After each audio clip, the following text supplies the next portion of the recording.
Good afternoon. My name is Jessica Rye, and we could not be more thrilled that you have joined us for the United Launch Alliance Next Generation Launch System News Conference. I would like to introduce ULA's President and CEO, Tori Bruno. He will join us shortly, but first I'd like to share this great video about the cool work we do at ULA.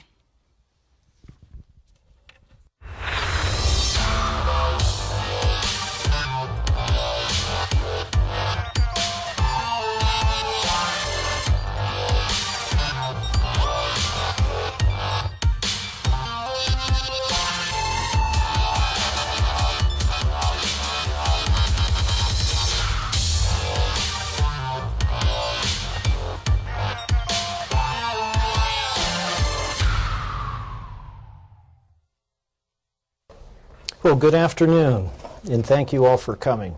I love that video. That was 14 launches last year, and that's just a year's work. There'll be another 13 or so this year. But we're here to talk about the new rocket, and I could not be more excited to do that with you. This is an absolutely thrilling time to be involved in space. I mean, here we are at United Launch Alliance. We are about to go launch our 100th rocket later this summer. In a few minutes, I'm going to reveal to you our next generation launch system. But you know, it's really about much more than that. It is about realizing the true commercial potential of space, where we will tap its resources, we will make this world a smaller and much more intimate place, and we will see our human presence permanently, practically, and ubiquitously beyond our planet. And this new rocket is going to play a big role in making all of that happen. It's going to take the best parts of Delta and Atlas and combine them with new and advanced technology to provide a rocket that is not just reliable and certain as Atlas has been, but also much more powerful, higher performance, greater flexibility, and significantly more affordable. Now, I came to ULA to transform our company and make space much more accessible than it has ever been before. And this new rocket is a key part of that vision. And in a few moments, I'm going to reveal to you what the name is. I know you're dying to find out, but I'm just going to torture you for a few minutes because I have to tell you about the rocket and the technology that's in it. I'm a rocket scientist. I'm sorry, I just have to do that. And so if you could go, thank you, to the first slide. We're going to do this in 4 steps. The first step is this much more powerful booster. It will sit atop a pair of advanced technology Blue Origin BE-4 rocket engines. These will burn clean and inherently reusable liquid oxygen and methane fuel. They are also going to bring into America, in an American-built rocket, the advanced oxygen-rich staged combustion engine cycle that has yet to be produced in the United States. Much higher efficiency, much higher performance. They will replace the venerable RD-180s, which generate today 930,000 pounds of thrust. This twin pair of BE-4s will kick that up to well over 1.1 million pounds of thrust, a significant improvement in performance. They will sit underneath a stretched set of tanks that will contain significantly more propellant so that we can take advantage of that increased power to provide more impulse as we go to space. And we will have up to 6, we used to fly 5, now 6 solid rocket motor boosters. This will provide up to 20% more power. This will be a significant improvement in performance, and these will be the largest SRBs that are monolithic and currently in production at that time. This booster is a significant improvement in performance, and it truly is a conqueror of Earth's gravity well and will lift our upper stage and our larger payloads up out of that gravity well so that they can do their job. We will first fly this in 2019. Atop it will rest initially our current Centaur upper stage, the highest performance upper stage ever developed. But that's not going to be enough. We're going to take a giant leap forward in our upper stage in step 2. Go to the next slide, please. We are going to move to an advanced cryogenic upper stage, burning liquid oxygen and hydrogen. It will start with these very large, high-capacity balloon tanks We call them balloon tanks because they are so thin, so lightweight, that on Earth they cannot even support their own mass. They would collapse without propellant or pressure in them to hold their shape. They are truly designed to fly in space. And underneath them will be 1 to 4 rocket engines. And in the coming years, we will down select between our existing Aerojet Rocketdyne RL-10s, or perhaps the Blue Origin 3 upper stage engine, or the new technology in the X-Core engine. This will have a significant increase in the total impulse on orbit, but that isn't actually the most exciting part about this upper stage. The exciting part is what's on the far right-hand side, the integrated fluid vehicle system. This is the ultimate in reuse.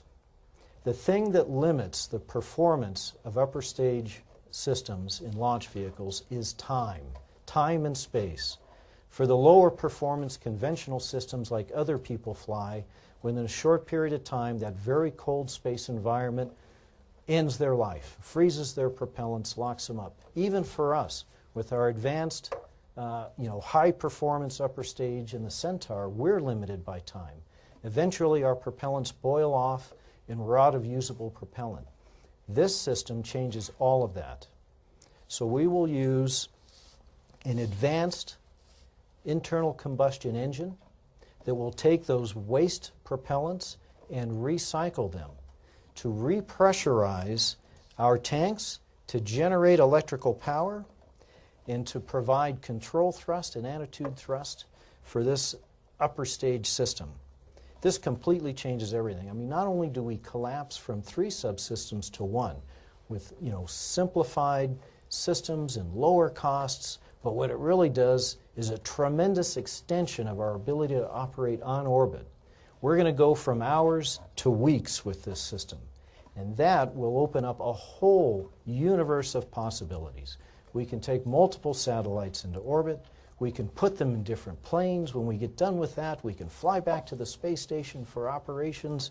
We can do all sorts of things. And I'm going to come back to that in a couple of steps later and talk about really the true potential of what that will do. We're building this engine together with Roush, the race car company, and so this upper stage really is a Formula race car of space. So I'm very excited about this. Go to the next slide, please. Now I'd like to talk about smart, modular, advanced reuse technology. So this is a distinctly separate approach from what other people are doing.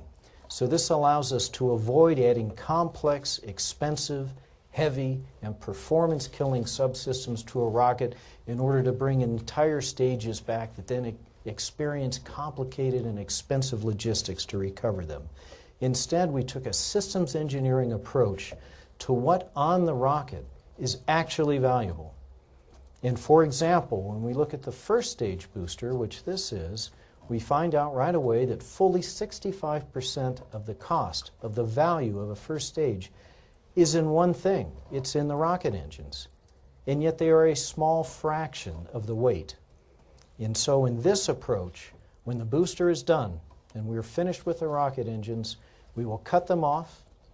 We will return them to the Earth using an advanced inflatable hypersonic heat shield, and then with a very low simplified logistics footprint, we will recover them in midair, bring them home to the factory, quickly recertify them, and then plop them right under the next booster in the line.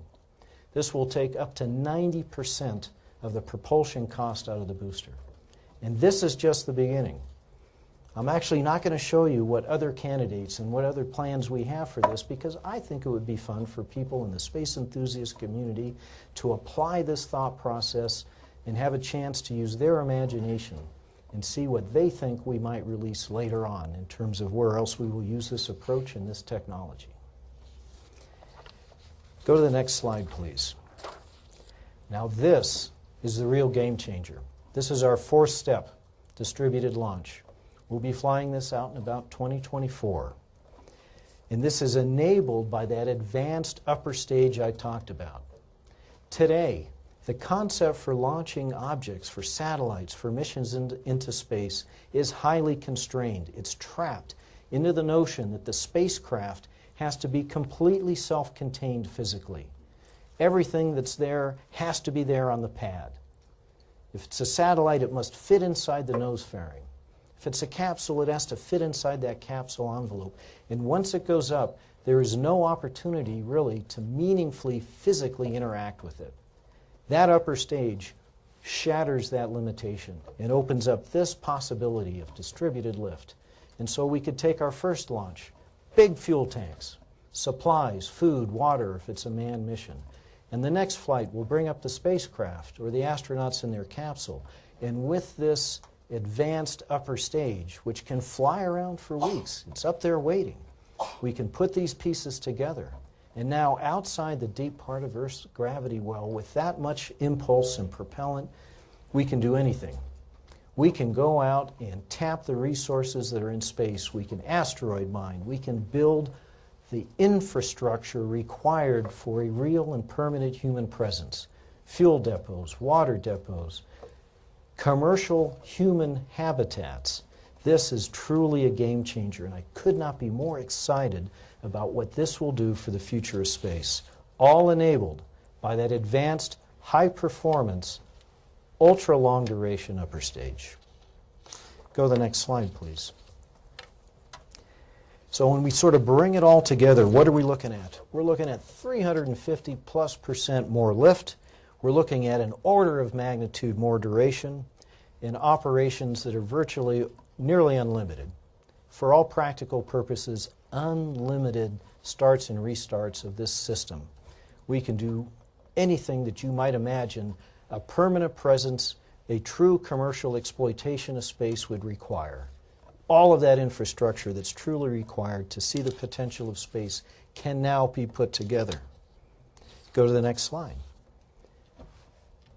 Now my PA people, they hate this. The PR people hate this, but I could not help but give you one teaser for something I'm not going to talk about today.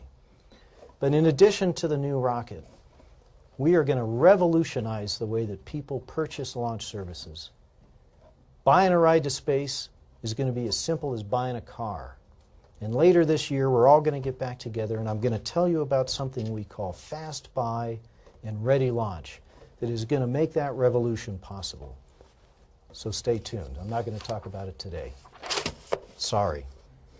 All right, so, you know, when we started this, I thought, wow, I am so excited about what this architecture can do.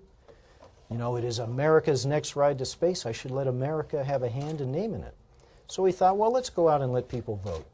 And I thought, well, this will be fun, you know, we'll get a few thousand people involved, and they'll get online, and we'll get votes. I was astonished at what happened. The passion and enthusiasm around this literally blew me away. We have well over 1 million votes for the name of this rocket. And so I'm going to reveal it to you now. We have hats here. These were the top 3 candidates. So is it Galaxy 1? No, it is not. This is a collector's item now. Or you get it. How about Zeus? No, not Zeus. You can have that one. Oh, we'll get that for you. It's Vulcan.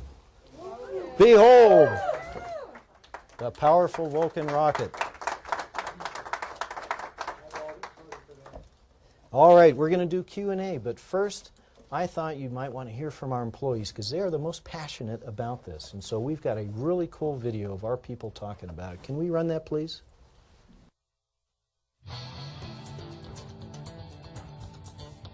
We're on track and building the foundation for what is going to be the highest performing rocket in the world. It's something that in our whole industry doesn't happen all that often, you know, maybe once a decade, if that. There's not many times that you create a new rocket or develop a new rocket and do it in 4 years. NGLS is America's next ride to space. The NGLS is a game changer.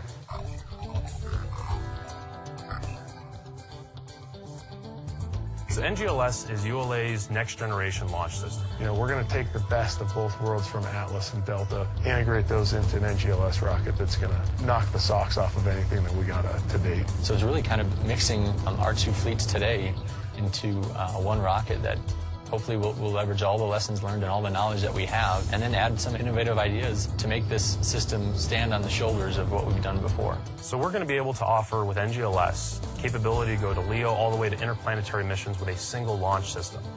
which allows us to reduce infrastructure and really streamline our entire process. We have a unique opportunity right now to implement and pursue this new design, this new launch system that will lower our costs for our customer. Where we can generate new ideas, new concepts, take advantage of new technologies for manufacturing, for materials. How can we make this better? How can we make it more efficient and cost effective and time effective? So we're looking at things like autoclave and additive manufacturing, some new welding techniques that we might be able to implement, 3D printing opportunities. NGLS really is a game changer about how we do business. The next generation launch system is going to be powered by an American-made first stage engine that runs on liquid natural gas. And our second stage is going to be using our heritage Centaur from the Atlas V launch system. We're going to offer it in our existing base of 4-meter and 5-meter fairings with the ability to tailor our customers' performance requirements by adding solids. It's a new engine. It's not something that we've used on either rocket before. We're excited about that. The next generation launch vehicle is a game changer. It eliminates our reliance on the RD-180. It combines the technologies that we have from Atlas V and Delta IV, and even incorporates some new innovative ideas. There's no doubt in my mind that we have some of the most talented, some of the most brilliant people in the world working at our company. We have the world's best collection of rocket scientists to make this thing happen. NGLS is definitely America's next ride to space.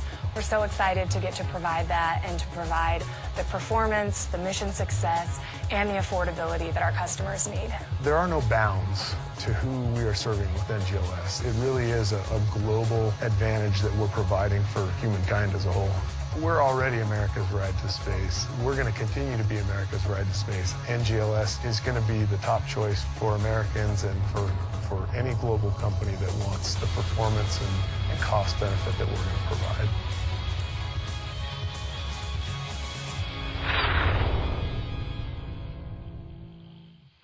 All right. Thank you. All right. Hold that thought. I want to bring a couple of folks up to help me answer questions. So first I'd like to invite up Dr. George Sowers. He is our chief mad scientist. He led the team that came up with this architecture. And also Mark Peller, he is our Vulcan rocket program manager. He is the man that will bring this to the pad in 2019. Okay, and with that. Please wait for the mic, state your name and affiliation first. Warren, we'll go to you first. I saw your hand up. I got you over here. Thanks. Warren First with Space News. So how much is this whole thing going to cost and who's going to pay for it? So this rocket capability, which starts down around the Atlas 401 and can modularly grow to more capability than the Delta Heavy. So this is a tremendously flexible platform. It starts at under $100 million a lift. No. To develop the Vulcan rocket, engine, new vehicle, whole thing. Sure. We're talking, this is a couple of $1 billion, right? So we're not talking about how much it costs. Okay. How about who's paying for it? We are paying for it. Ourselves, ULA, and our strategic partners are funding this out of our profits. However, I will not turn down help if anyone, including the government, would like to invest. So by strategic partners, you mean your parent companies? No, I don't. So I mean not Blue Origin. Not Boeing and not No. Lockheed Martin? So Boeing and Lockheed Martin own us 50-50. We're a separate company. We send them our profits when we earn them. So they are investing in the sense that they are allowing us to retain profits in order to invest in this rocket. Okay. All right, Amy, I saw your hand up. Hi, Amy Butler with Aviation Week. Quick question on the ACES, and then I have a larger question on the bigger strategic marketplace. The ACES, you didn't provide any dates unless I missed it because we were going quite quickly. 23. So we'll first fly that advanced upper stage in 2023. And when do you expect to begin testing it? We've actually begun testing components already. Okay. And then outside of that, I'm curious what you as a company are doing to prepare for a potential life after the ELC contract. How are you going to do your pricing with the government? And how do you view a level playing field for the intermediate competitions that are to come? Sure. So when I come back to talk to you about Fast Buy and Ready Launch, I'm going to share the details of all of that with you. But essentially what we are doing is moving to a standard product offering. We're going to make our launch services available at a known fixed price in advance, upon which, if you have additional requirements, you can buy fixed and known modules on top of that. We'll do it in a single contract, sort of the old-fashioned way, where we no longer have a separate production contract and a separate launch contract like we do today. We'll bundle them all together. But I have a question for you. So you read the acronym and you called it ACES.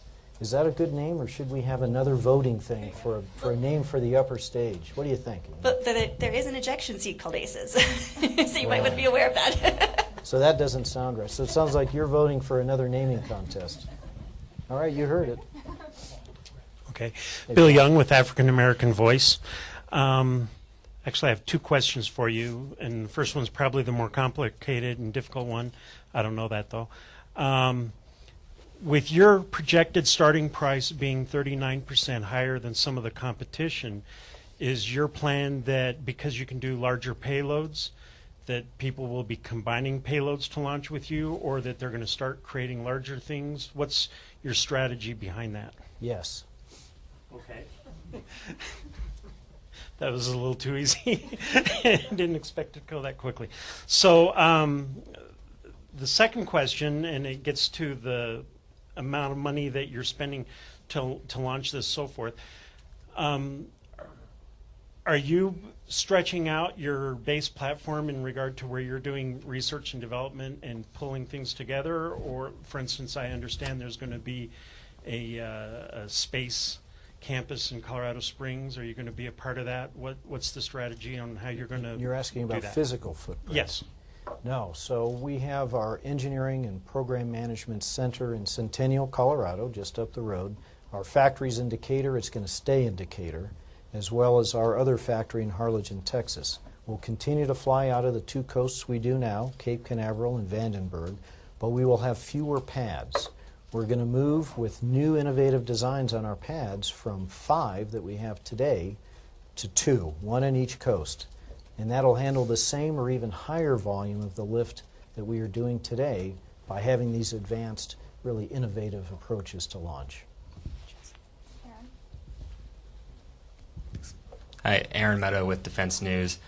You mentioned that the ACES, or whatever it'll be called eventually, would be 2023. Amy says we can't call it ACES. I always listen to Amy, so it's good. You also said the distributed launch kind of technique would be tried out in 2024, I believe is what you said.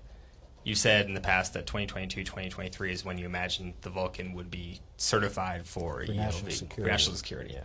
So is there a timetable for when you expect those extra capabilities to be certified for that, or is that something you envision having to come down the road?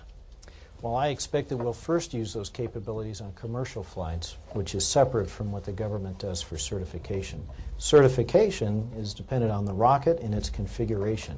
I expect there will be some Delta certification activity associated with the kinds of payloads we will use in distributed launch. Now, somebody's got to ask me a technical question so my rocket scientist can answer them.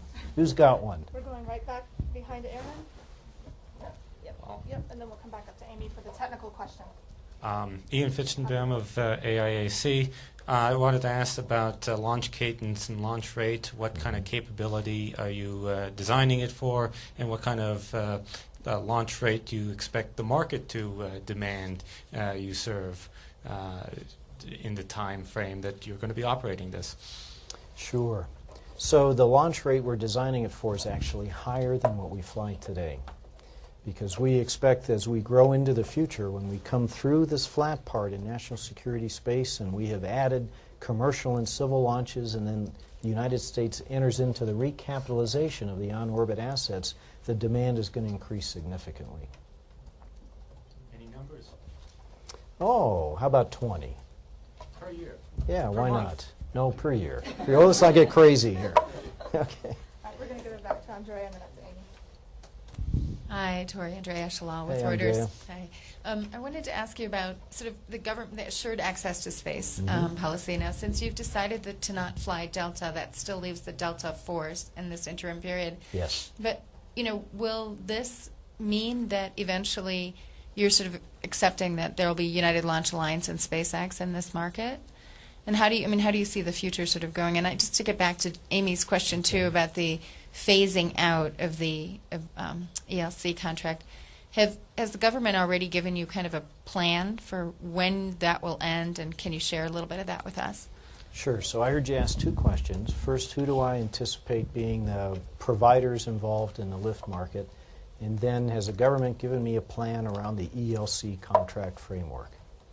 So first, the players that I see over the next decade are the same players we have today. I fully expect SpaceX to be certified this year, like the Air Force says they will be, and so they will enter the national security lift market.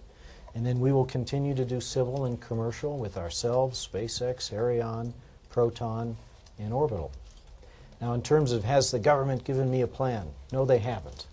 But I am planning that the ELC contract will probably run its course associated with the launches in the block buy, and I don't expect to see that construct going forward, which is unfortunate because of the tremendous flexibility that's provided to the United States government.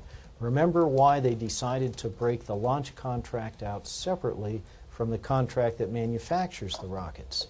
There's a tremendous urgency to replace the satellites that are on orbit now. Most of them are far beyond their design life. And the satellites that are coming down the pipe to replace them are not always predictable in exactly when they will show up on the launch pad. That means that whatever satellite shows up, it needs to go into space right then. And having the launch contract broken out separately has allowed them tremendous flexibility to do that. Last year alone, in a manifest of 14 flights, we shuffled that manifest 11 times, all without any impact to the government, without any additional costs or the renegotiation of contracts, none of that. So that was a tremendous advantage for them during that high volume lift point. But going forward, that volume's going to drop off, and I believe that they will probably do without that construct. What time period do you expect it to The current contract's period of performance is over in 19, and so that would be the end of that contract. I don't expect any of the current competitive contracts that everyone is chasing now. Remember, competition in national security space started last year. I don't expect any of those will have that construct. It'll be the old-fashioned way. One contract, production and launch together for whatever the quantity of lifts is going to be. Just to clarify, so the current contract runs through 2019. The current contract runs through 2019, and then but you're competing for other contracts between then. Yes. So how will that be factored in when you have a competitor? So remember that the ELC, the lift contract, some people have called it a subsidy. It's not a subsidy. It is simply a separate contract for lift. And whenever we launch or sell a separate lift for anyone, including the Air Force, we pay a thing called tonic. We reimburse the government $17 million every time we lift somebody else's rocket. So I expect that arrangement will continue all the way through until that's completed. All right, I'd like to take a question from Ask ULA. We have our first Twitter question, and it's Vulcan new upper stage first launch is expected in 2023. Is that the same year for the entire system? No, we're going to do this in 4 steps. So we're a conventional business, which means, as I explained, we earn profit and then we take the money out of the profit in order to fund this development activity. So we're doing it more or less serially. First the booster, then the upper stage, then the reuse concept, and so on, as I explained it. All right, so we're going to go back in the room to people who want to give some people who haven't had a chance. We'll go here and then up to Frank. Okay, Scott Johnson with Spaceflight Insider. Hi, Scott. 2 quick questions. Which pads are you going to continue to use both at Cape Canaveral and Vandenberg? Good, a question I can kick to Mark Pellin. And then maybe slightly more technical, can somebody provide a little bit more explanation on the engine recovery scheme? Sure. George, that one's yours. So Mark, why don't you go first? So we are still working to develop the details of our launch pad of the future. Our plan is, as Tori mentioned, to launch from Cape Canaveral Air Force Station and Vandenberg Air Force Base. And what we're looking at is leveraging our existing assets in place at those facilities, but it's not going to be just your a reuse of your current Atlas V or Delta IV pads. We plan some very extensive modifications for those to provide that flexible facility that we need so that this product line can address the real diversity of customer requirements we see coming down the road. And as Tori mentioned, we'll have some more information here in a couple of months about that pad of the future and specifically what facilities we'll use at those 2 sites. Okay, George. Okay, the reuse concept is fairly straightforward. What we're going to do is once the booster has done its job and gotten the upper stage to that sort of intermediate trajectory point, we're going to separate the upper stage, then we're going to sever the engine off the bottom of the booster. It's above the atmosphere at that point in time, but it's in a hypersonic state, well beyond the speed of sound. We'll deploy an inflatable hypersonic decelerator. And this is technology that we're currently working with NASA on. It's part of one of their game-changing technology programs. And then once the engine is safely through the hypersonic part of the environment, then we'll deploy a parafoil, slows down even further, and then we're going to snatch it out of the air with a helicopter and land it on depending on the trajectory, land it either back on land or on a barge of some kind or a ship. But the beauty of that scheme is that the environment of the engine on its reentry and recovery is perfectly controlled. It does not see any of the hot plasma gases from the hypersonics, and it certainly does not see any salt water.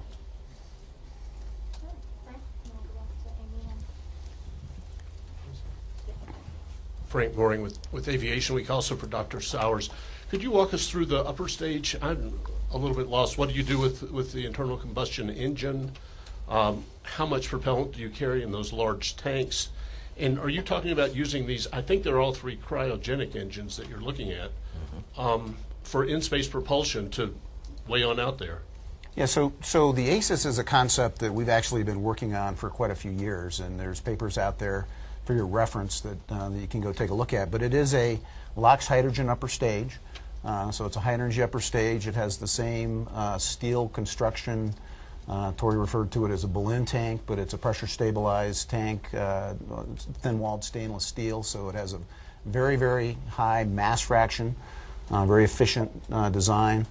The integrated vehicle fluids is, like Tori said, is really the key to expanding the capabilities of the stage. And what it does is it takes 3 fluids that we currently have to supply. The main propellants, we have helium for pressurization and hydrazine for attitude control. We're eliminating the helium and the hydrazine, and we're using boil-off gas, otherwise which would be wasted. Gas, hydrogen, and oxygen that otherwise would boil off because they're cold in a environment that would boil them off. So we're taking those waste gases and running it through the internal combustion engine. That internal combustion engine is attached to a compressor, which then allows us to pressurize. We've also developed a hydrogen and oxygen thruster, which we use for attitude control. And then it also runs an alternator generator like your car does for electrical power. But it allows us to have unlimited engine restarts, allows us to refuel the stage and reuse it like we would do in a distributed lift kind of concept, and it eliminates some of the issues that make long duration almost impossible. So this stage is designed for very long duration, on the order of weeks, even months. And you would use electric propulsion with that? No, it's cryogenic propulsion. So it's hydrogen oxygen engines like our current Centaur upper stage.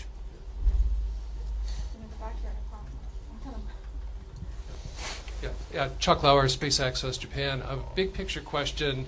It used to be that if you were talking about a commercial launch, you had to go switch to the Lockheed Launch Services hat, and if you were a government launch, it was ULA. You have a lot of commercial terms in your briefing. Is ULA literally the one-stop shop for all customers now? So that's the big picture question. And then the detail question, there was an announcement a few months ago about a collaboration on commercial space capabilities with JSC. ULA got an award on that. Is this program part of CCSC? I'll take the first one. I'll let you talk to the second one. Okay. So I'll see you later in the year to talk about fast buy and ready launch. Okay, George, take it away. Short answer is yes, it is. A lot of the technologies that we're incorporating are part of the Space Act agreement that we have with a number of different NASA centers. Yes. All right, Warren, and then we're going to go to Ask ULA and back to Amy. Hi, Warren First again. Tori, I'm going to push a little harder on the question that Chuck asked because I believe it's in the consent decree that set up ULA that you can't sell launches commercially. And Lockheed sells the Atlas. They buy the Atlas from you, and then they sell that on the commercial market. The Boeing does not commercialize the Delta IV, and I'm just wondering how that arrangement's going to work going forward if you're using the Vulcan vehicle. So actually, it's not in the consent decree. It is in our joint venture operating agreement. So it's something internal to the company and its two owners. And once again, I'm not going to give it away. You got to wait for Fast Buy. I'll be back in June, I believe. Okay, one other quick question, if I could. So you say this combines Atlas and Delta hardware and technology. So give me some examples. I know, for example, with the Atlas, initially you're going to have the Centaur upper stage. Can you give me some more examples of the Atlas and the Delta technology? For example, the tanks. Is it going to be a Delta IV main tank? So it'll be modified from. So remember I said these will be stretched tanks that'll carry more propellant to take full advantage of the increased power of the engine, the increased thrust. So we'll take, for example, with the methane on the first stage, we'll take a Delta tank and we'll stretch it. So it'll be derived from. We're also in the process of developing common avionics elements right now for Delta and for Atlas. That subsystem will come straight across into the new rocket. And there'll be other examples like that. Does that help? So what about the fairing? We're going to bring our existing fairings across, although we're making a modification to our 4-meter fairing to give it additional volume. And we're doing that now in advance of all of You're going to this. use both vehicle fairings, both Atlas V? 4-meter and the 5-meter fairing. But those are different fairings today, no? They are different fairings, and we'll bring them across onto this okay, vehicle. so both can be used on both? Yes. Okay.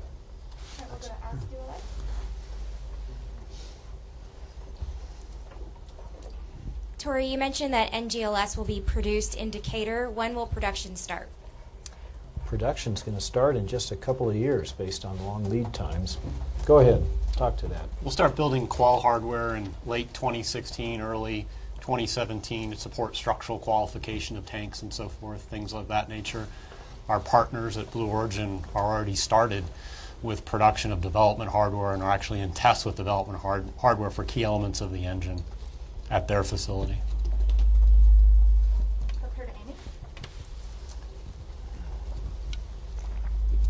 Thank you. Amy Butler, Aviation Week. I just want to ask you about certification. It's been a thorny path for SpaceX, according to SpaceX. I wonder if you could talk to us about your plan to apply for certification. When do you want to do that? Have you already engaged the Air Force and what process you wish to take to do that? And then also, how will you certify your reused first stage engine?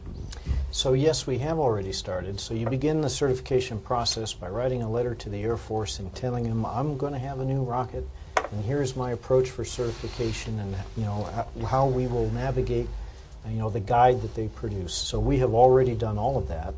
I think the fundamental difference in our approach to certification is we intend to continue our policy of transparency with the government.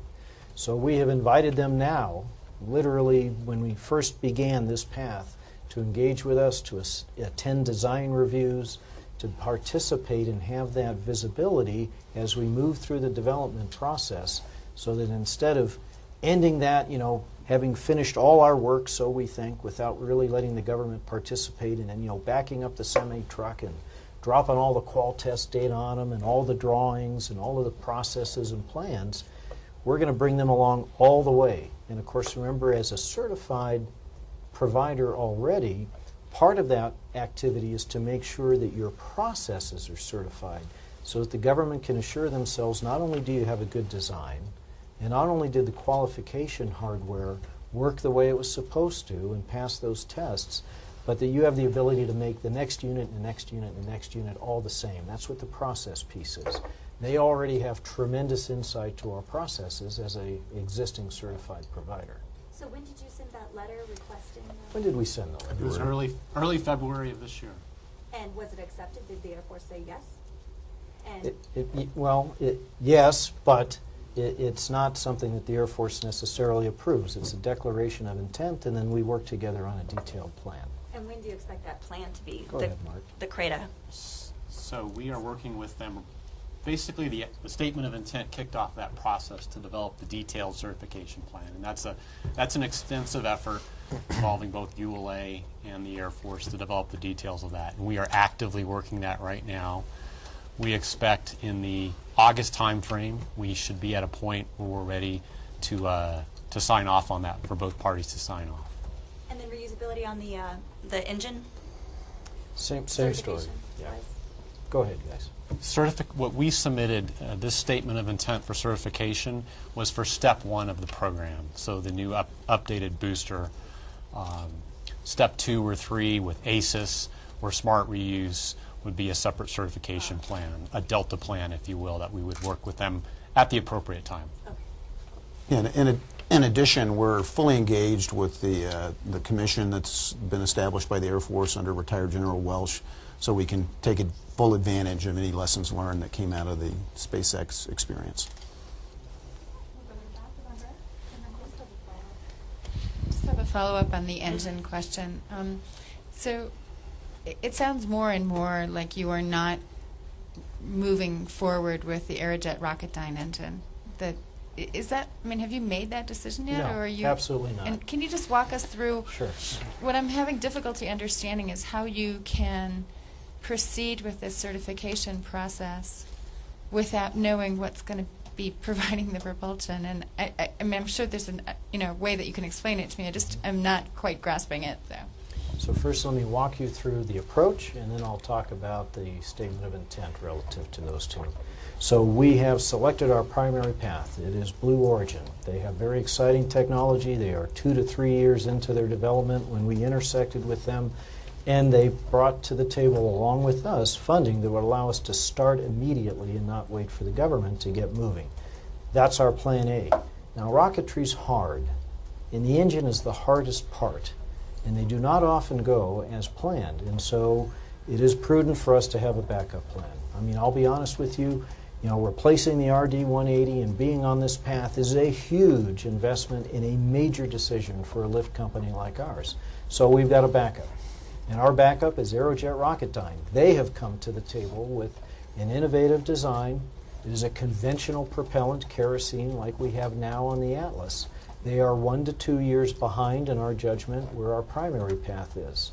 We're going to take both of them forward until at least the end of 2016 before we make a decision, and then we will have to, for affordability reasons, retire one option and continue with the other. The statement of intent on certification addressed both paths. It talked to the one engine and it talked to the other engine.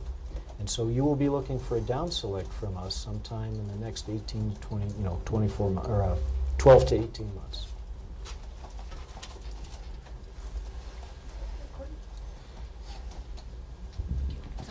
Hi, Courtney Alvin with Inside the Air Force. This may be kind of a technically ignorant question, but with the way that you're kind of iteratively developing these 4 kind of components, could potentially the booster, I guess, power the Atlas V, before the complete rocket is Well, Courtney, you could sort of think of step 1 as doing that, because above the booster, in that first increment, everything that you see on Atlas today will still be on Atlas. So we're essentially pulling the booster out from under Atlas, sliding a new booster underneath.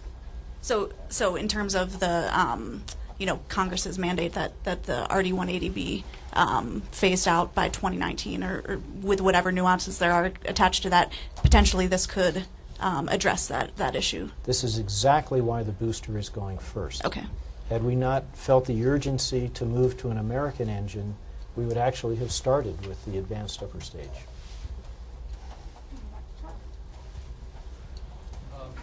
Following up on that, I guess maybe this is for George.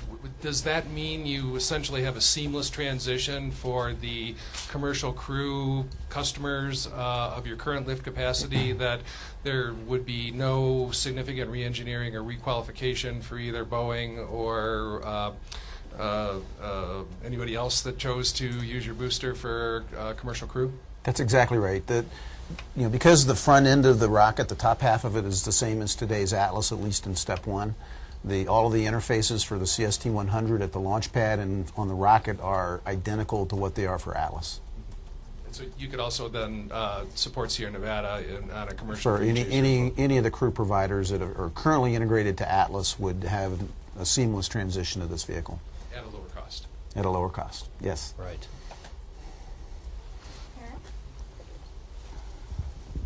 Aaron Meadow, Defense News again. Can you just maybe go into the distributed launch concept of operations a little bit, and you kind of touched on it lightly, but explain kind of how this is going to work, kind of the timing on it, just what the benefits are, and if there's a way you could touch on maybe the military application for that, that'd be great. Sure. Go ahead, George. Okay, so in its simplest form, the distributed launch is the ability to launch very heavy payloads without a really big rocket. So the first launch would be a full tank of propellant that would loiter on orbit. Second launch would be your payload. When the first launch upper stage has completed its first orbital burn and depleted its propellants, it rendezvous with the tanker that's already there, it refuels, and away it goes. The leverage you get with two launches, you get far more than 2x the performance capability. So that has to do with the way the energetics work out. With it's kind of like a sophisticated form of staging, but you get a lot of leverage and you get the ability to do missions that you couldn't otherwise do. And then you combine that. That's the simplest form with two launches. You can add more launches. You can add refuelings at other points. It's easiest way to think about it is the airplane analogy. A fighter jet, to do a long duration mission, has to be refueled in many cases many times. Dramatically, it extends its range.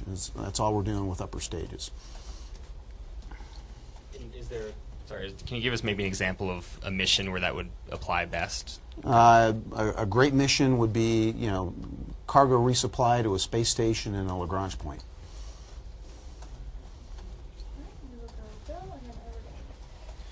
Okay, you were talking about human habitat situations. What are you going to do for energy up there? Is there any talk about utilizing the modular nuclear power plants that Taylor Wilson has come up with and some other people? What would that look like? What are the concerns and what are the benefits? So the answer is yes. George, why don't you expand on that? So, we're really the transportation company. We've been working with folks like Bob Bigelow for many, many years, and they're developing the architecture for the habitats. What we're providing with some of these concepts like distributed lift is the ability to supply those stations and habitats with logistics, crew transportation or cargo resupply.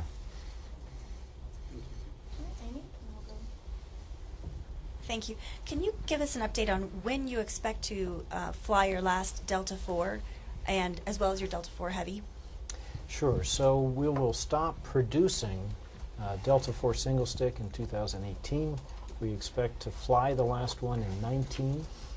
I have told, and personally committed to the NRO and the Air Force that we will keep the Delta IV Heavy available until they are able to gracefully transition to the Vulcan rocket. I expect that to be out in the 23, 24 time frame, but it'll really be up to them. And can you respond to Secretary Young's claim that if you were to retire Atlas and dual manifest everything on Delta IV Heavy, he claimed that could actually reduce the price of Delta IV Heavy to the point where it would be competitive against Falcon 9. Can you respond to that claim? Yeah, so I don't recall the specific comment, but I'll talk about the topic. How's that? You talked to a lot of reporters about it. Okay, all right. So certainly if we took the entire manifest and we moved it to one of the two rockets, the unit cost of that rocket goes down by volume production. Today we fly twice as often on Atlas as we do on Delta. So if we took everything that was on Atlas, we put it on Delta, Delta would cost less than Delta costs today. But Delta is inherently more expensive than Atlas. It truly is not competitive in the commercial marketplace. On average, it's 30% more. Its design is not as producible. Its components are more expensive. So it is not possible to make Delta ever less expensive than Atlas, for example, on a one-to-one basis.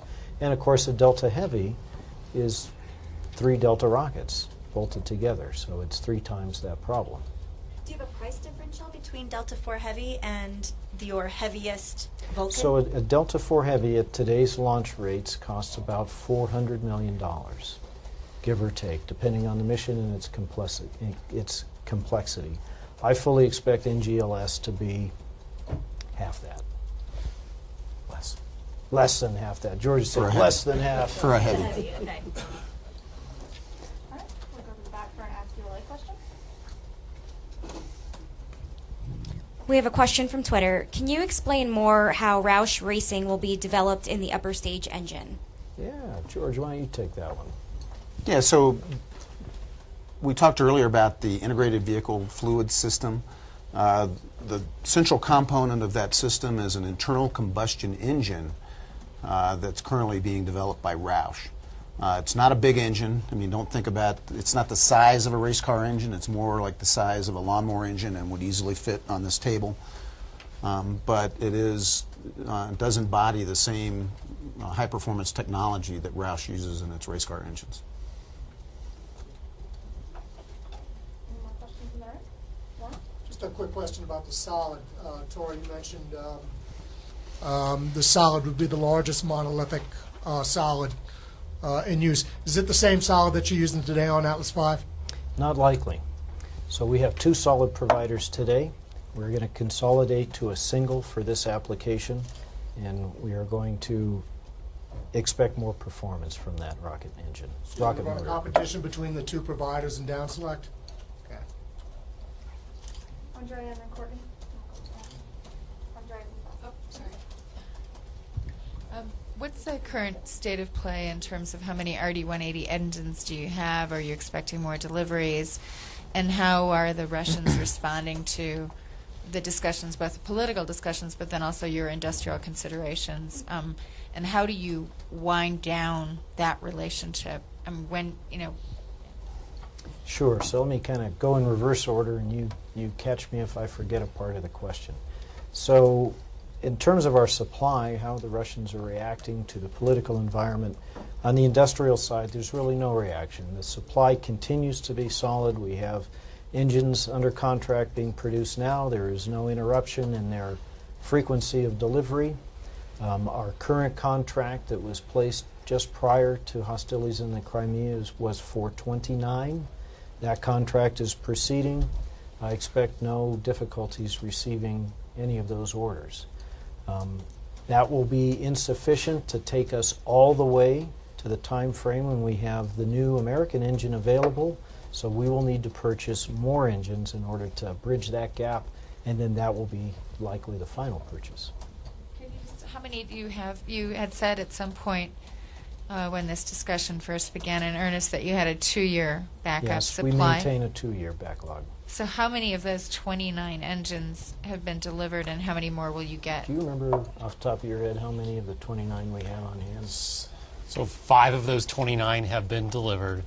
18 of those 29 have completed production and have been hot-fired in Russia and will be delivered shortly. The balance of the 11 are in various stages of production and test. And let me expand on the 2 years. I know you know this, Andrea, but for others. So the reason we stay about 2 years ahead is to mitigate the risk of supply. If something were to happen to that supply under a national state of emergency, we could transition entirely to Delta within about that time frame. And so that protects our nation in its ability to launch critical national security assets. This may have been touched on earlier in the certification questions, but just to clarify, would the Air Force have to certify the booster to power the this new booster to power the Atlas V, or is the certification just apply to like a full new launch vehicle? So the certification we're working on now is for step 1, which is that new booster I described, with everything else above that being the same. So that does require that Air Force. That requires, Okay. yes, Okay. absolutely. Hi, Pat Hose with Defense Daily. Hi, Pat. Tori, I saw, all right, I want to make sure I have this correct. So after the engine is dropped by the booster, it's going to re-enter into atmosphere with the shield, right? Yes. Okay, I think, could you explain how, I saw you guys had a picture of a Chinook type helicopter. Now, isn't the engine going to be going like 1,000,000 miles an hour? How are you actually going to catch that Sure. with a helicopter? So 2 things happen before it gets to the helicopter. Not quite 1,000,000 miles an hour. Well, Fast. Fast, you know, 10 to 15,000 miles an hour. So the inflatable aerodynamic shield will significantly decelerate the engine on its way in, especially as it passes through the thickest part of the atmosphere. At that point, we then are going to deploy a parachute, you know, a steerable foil parachute, and that will fly it. They're guided. It actually flies it to a rendezvous point where the helicopter will kind of gently come in as it's floating along and scoop it up. Did I leave anything interesting out of that, George? No, if you saw the Orion reentry, it's almost exactly like that. Orion had its own heat shield, which was part of the capsule. The engines won't have that, so we'll have to deploy one of those things and inflate it. But then it'll have a heat shield, and it goes really fast. It slows down by the heat shield, but then the chute's deployed to slow it down even further to where a helicopter can snag it with a hook. What are you going to use to scoop it? So the helicopter has a big boom with a hook on it that's also steerable, and we come up next to the parafoil and we grab on. George Torres, Smithsonian Air and Space. Hey, Just a George. question on 2019. The vehicle you'll have then, with the new booster and 6 solids, potentially, what capability would that give? It sounds like you'd be getting close to a Delta IV Heavy. So right there, we are significantly more capable than Atlas. We're still short of the Delta Heavy. We have to go all the way to the ACES upper stage, at which point we have, depending on the orbit, as much as 30% more capability than the Delta Heavy. Okay, so in 2019, is that 50,000, 45,000? Pick your favorite orbit and give us a number, George. 25 metric tons? 20% more than current Atlas, which is 25 tons. To 25,000 GTO. Yeah. I'd like to go back to the Rouse racing bit. Internal combustion engines and rockets normally don't show up in the same sentence. Did you approach them or did they approach you? And from a technical standpoint, you've got low pressure gaseous hydrogen and oxygen in the tanks. Are they using sort of like a supercharger where they're drawing their own feed in to be able to make this engine work in a vacuum environment? Yeah, so we've worked with Roush probably close to 10 years now, and I think we first made contact with them through X-Core. They were working with X-Core on piston pumps for the X-Core engine. But from an IC standpoint, yeah, you do have to, it works off hydrogen and oxygen, so it's a little bit of an untraditional fuel for an IC engine. But it does operate off the low pressure side, and the IC is what provides the energy, the combustion of that to pump it up to higher pressures. So they have their own they're gathering the gas under their own engine power and basically sucking it into the manifolds to get it to run. Yeah, I think it would be better probably offline. We could show you some pictures and show you all the details. Then in the racing model, there's typically a sponsorship element involved. So is ULA a sponsor of Roush, or is Roush a sponsor of ULA for the next launch? That's a good question. I think Pennzoil should be in there somewhere. Lauren, you have your hand up. Are you good? Okay. Amy and Andrea, and then Aaron, and then we got to wrap up. So quick questions. Thank you. Do you guys have a chart you could give us, or could you walk us through the different configurations that you plan to offer? As you know, now we have the 401, the 551, and all that stuff that we could actually see graphically. Okay, great. And then I'm curious. I'm not sure I quite understand what's going to happen with the ELC contract. I realize it is going to have to go away. Everyone gets that.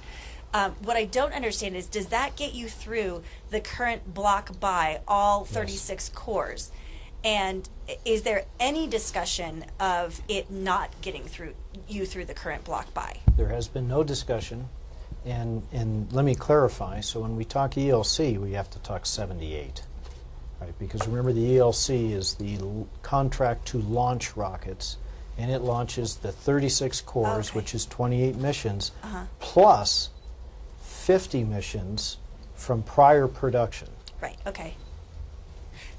Okay, and then for all of this new development work that you're doing, you are not able to tap into any ELC assets or any block buy assets. Is that correct? No. Okay. This is separate investment activity. Okay, and I've got to try again. Our editors always want us to say the X billion-dollar program. You know, the $400 billion JSF, for example. Is there a round number we could attribute to this program? For this? Yes. For this development activity?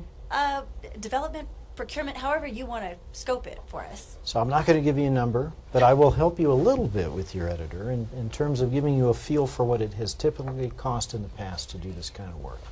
So typically people will use a rule of thumb at $1 billion or more to develop a new rocket engine, and $1 billion or more to put a rocket on top of it. Okay. If we can be quick, we'll go to Andrea and Aaron, and then we'll have to wrap up. Hi, this is another one of those trying again questions. You guys are persistent. Well, when United Launch Alliance was created, it was done because there weren't enough launches out there for either Lockheed or Boeing to survive sort of on their own, and the government wanted to have assured access. You know, the market's still not wildly exciting, right? You know, you're talking about 20 launches a year or something. You know, is this market, this future market, going to be big enough to support United Launch Alliance with its two owners that all want profit and money and shareholders that want returns, and another competitor like SpaceX? Yes, only when taken as a complete lift market. So as you're pointing out, the national security market is going to dip down 18, 19, 20, 21. It's going to dip to a lower level than it is now before it climbs back up. So we have to look at the entire market, civil, commercial, and national security space, in order to support more than one provider. And you feel confident that this is all worth it? Oh yes, absolutely. And your shareholders, your owners, are supportive? Our shareholders, our owners' most critical concern is not actually about that market or that market projection, but about our continued availability of the RD-180 long enough for us to introduce this new engine. That's their concern. Because remember, Congress has said, we need you to move off the RD-180. And I have said, I absolutely agree. We do need to move off. It takes 5 to 7 years to develop a new rocket engine, and we are sort of in a race to bring our new rocket engine on board before Congress's mandated end of use of RD-180 in national security space comes to pass. That's our owner's primary worry bead about this entire business plan. Well, I mean, since you mentioned the chronology, I mean, there's quite a bit of discussion about, not being able to make it by 2019. Yeah, so 2019 gives us essentially no margin. And that's why we don't think that's a very good plan. We would like to have a little bit more flexibility in order to get to the new engine. Things often happen in advanced technology development.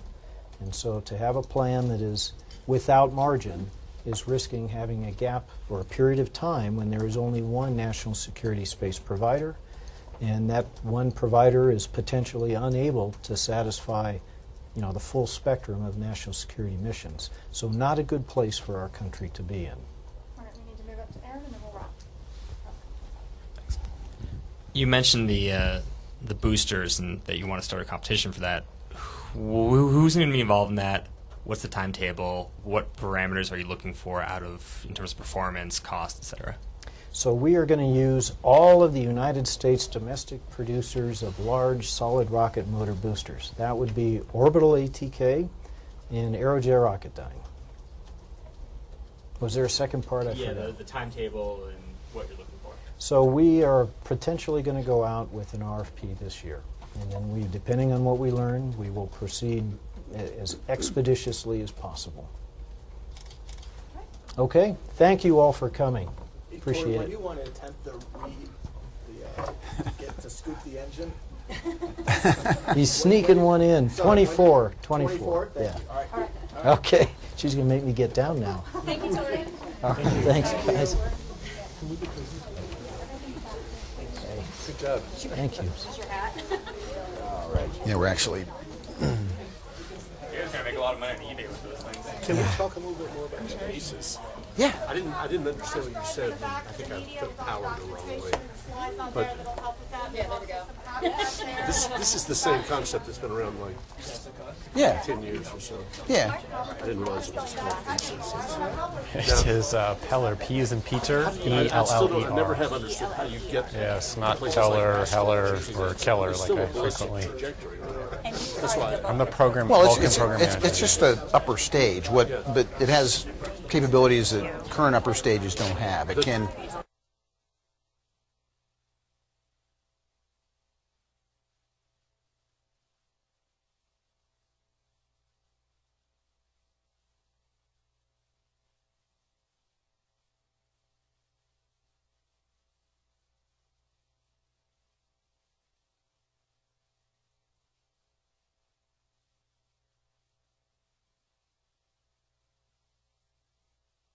Propellant.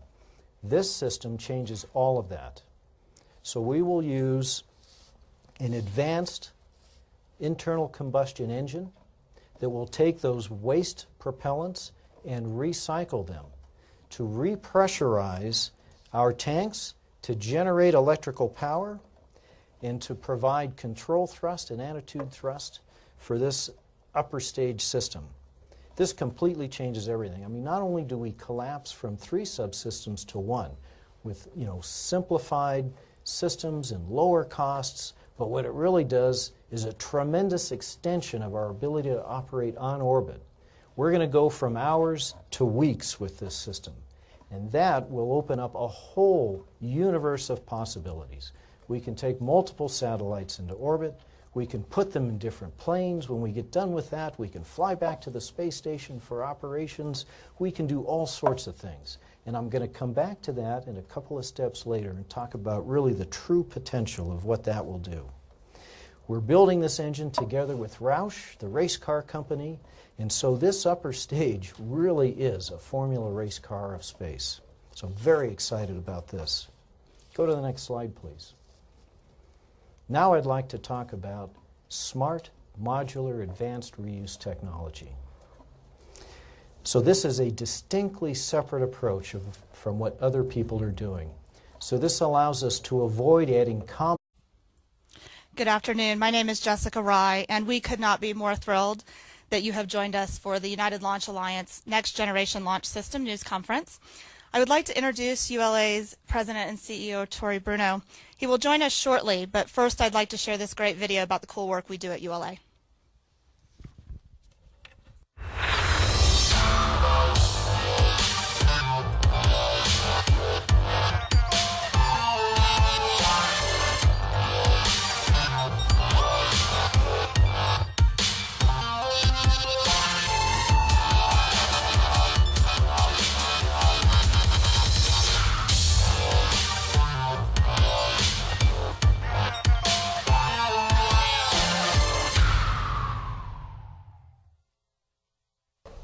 Well, good afternoon, and thank you all for coming. I love that video. That was 14 launches last year, and that's just a year's work. There'll be another 13 or so this year. But we're here to talk about the new rocket, and I could not be more excited to do that with you. This is an absolutely thrilling time to be involved in space. I mean, here we are at United Launch Alliance. We are about to go launch our 100th rocket later this summer. In a few minutes, I'm going to reveal to you our next generation launch system. But you know, it's really about much more than that. It is about realizing the true commercial potential of space, where we will tap its resources. We will make this world a smaller and oxygen-rich staged combustion engine cycle that has yet to be produced in the United States. Much higher efficiency, much higher performance. They will replace the venerable RD-180s, which generate today 930,000 pounds of thrust. This twin pair of BE-4s will kick that up to well over 1.1 million pounds of thrust, a significant improvement in performance. They will sit underneath a stretched set of tanks that will contain significantly more propellant so that we can take advantage of that increased power to provide more impulse as we go to space. And we will have up to 6, we used to fly 5, now 6 solid rocket motor boosters. This will provide up to 20% more power. This will be a significant improvement in performance, and these will be the largest SRBs that are monolithic and currently in production at that time. This booster is a significant improvement in performance, and it truly is a conqueror of Earth's gravity well and will lift our upper stage and our larger payloads up out of that gravity well so that they can do their job. We will first fly this in 2019. Atop it will rest initially our current Centaur upper stage, the highest performance upper stage ever developed. But that's not going to be enough. We're going to take a giant leap forward in our upper stage in step 2. Go to the next slide, please. We are going to move to an advanced cryogenic upper stage, burning liquid oxygen and hydrogen. It will start with these very large, high-capacity balloon tanks. We call them balloon tanks because they are so thin, so lightweight, that on Earth they cannot even support their own mass. They would collapse without propellant or pressure in them to hold their shape. They are truly designed to fly in space. And underneath them will be 1 to 4 rocket engines. And in the coming years we will down select between our existing Aerojet Rocketdyne RL-10s or perhaps the Blue Origin 3 upper stage engine or the new technology in the X-Core engine. This will have a significant increase in the total impulse on orbit, but that isn't actually the most exciting part about this upper stage. The exciting part is what's on the far right-hand side, the integrated fluid vehicle system. This is the ultimate in reuse. The thing that limits the performance of upper stage systems in launch vehicles is time and space. For the lower performance conventional systems like other people fly, within a short period of time, that very cold space environment ends their life, freezes their propellants, locks them up. Even for us, with our advanced, high performance upper stage in the Centaur, we're limited by time. Eventually, our propellants boil off and we're out of use, much more intimate place, and we will see our human presence permanently, practically and ubiquitously beyond our planet. And this new rocket is going to play a big role in making all of that happen. It's going to take the best parts of Delta and Atlas and combine them with new and advanced technology to provide a rocket that is not just reliable and certain as Atlas has been, but also much more powerful, higher performance, greater flexibility, and significantly more affordable. Now, I came to ULA to transform our company and make space much more accessible than it has ever been before. And this new rocket is a key part of that vision. And in a few moments, I'm going to reveal to you what the name is. I know you're dying to find out, but I'm just going to torture you for a few minutes because I have to tell you about the rocket and the technology that's in it. I'm a rocket scientist. I'm sorry, I just have to do that. And so if you could go, thank you, to the first slide. We're going to do this in 4 steps. The first step is this much more powerful booster. It will sit atop a pair of advanced technology Blue Origin BE-4 rocket engines. These will burn clean and inherently reusable liquid oxygen and methane fuel. They are also going to bring into America, in an American-built rocket, the advanced